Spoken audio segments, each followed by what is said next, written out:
The North and the South had very different cultures. The South was dependent on farming and slave work to produce their resources.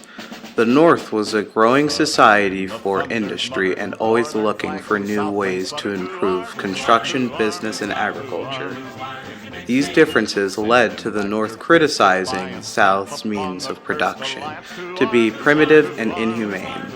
The South believed that people from the North who were against slavery were messing with their culture and wanted to take away their way of life.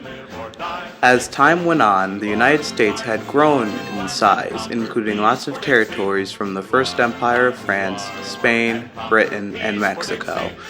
These increased the question of slavery in those territories. Soon after the Mexican War, the United States had territory that was being populated with people from the North and South. The decision if slavery would be allowed in these areas was up for debate. When Lincoln ran for president in 1860, Southerners believed that the outcome of the election would bring the end of Southern political power. It also threatened the existence of slavery. Even though Lincoln told the South he would not interfere with slavery where it existed, leaders in Southern states began organizing secession conventions. Lincoln believed that secession was illegal. He said, quote, "Plainly, the central idea of secession is the essence of anarchy." Despite this, Southern states began leaving the Union with South Carolina.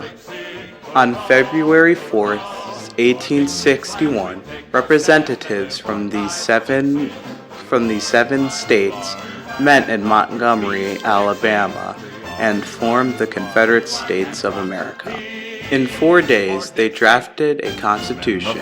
This constitution was like the U.S.'s constitution, except that the states had more rights and it protected slavery. Southerners believed that the North was enforcing their way of life upon the South with the election of Lincoln. With their own constitution, they would be able to govern their territory they see fit in their culture and way of life. Jefferson Davis of Mississippi was elected president, quoted to say, "All we wanted is to be left alone." And Alexander Stephens became vice president, quoted to say, "So taking the whole new Constitution, I have no doubt in giving it all as my judgment that I decidedly better than the old." Hostilities between the United States and the Confederacy erupted on April 12, 1861, after Confederate artillery fired upon Fort Sumter in Harbor, Charleston, South Carolina. Shortly after the remaining Southern states left the Union, the attack on Fort Sumter marked the beginning of the Civil War. A Connecticut connection is that James Dixon was the senator during this time.